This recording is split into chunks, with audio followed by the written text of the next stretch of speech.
J'ai déjà écrit ici même que je pensais Novak Djokovic capable de retrouver les sommets en raison de sa capacité de résilience. Si tel est le cas, le processus va sans doute prendre un peu de temps, mais j'ai trouvé, malgré sa défaite face à Dominic Thiem ce jeudi à Monte-Carlo, qu'il y avait quelques signes encourageants. Le premier, il est tout bête, le Serbe a gagné des matchs cette semaine, peu importe contre qui et comment, il a gagné.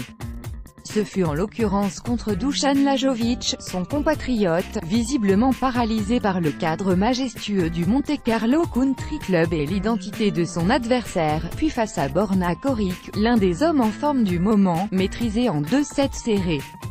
L'affrontement face à Thiem avait donc valeur de test grandeur nature. Ce qui m'a le plus étonné est qu'on sent parfois l'ex-numéro 1 mondial dans la retenue.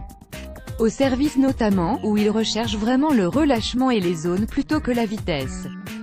Dans l'échange aussi, à certains moments, même si c'est moins net. En tout cas, si le Serbe veut voir le verre à moitié plein, à l'issue de ce match, il pourra le faire car il y a eu quelques très bonnes séquences. Une vraie base de travail pour Marian Vajda, le coach historique, revenu auprès de son poulain après le rapide intermède Agassi, Stepanek. Djokovic s'est d'ailleurs déclaré satisfait de son niveau de jeu et sait qu'il lui faudra un peu de temps. Il dit vouloir être au top pour Roland-Garros mais ne veut rien négliger d'ici là. L'envie le tenaille de nouveau. Il a décidé de s'aligner sur un tournoi la semaine prochaine. Et puis, il y a eu l'attitude, bien plus positive qu'à Miami, par ex-MPLE. Plus que le jeu, c'est le meilleur des baromètres.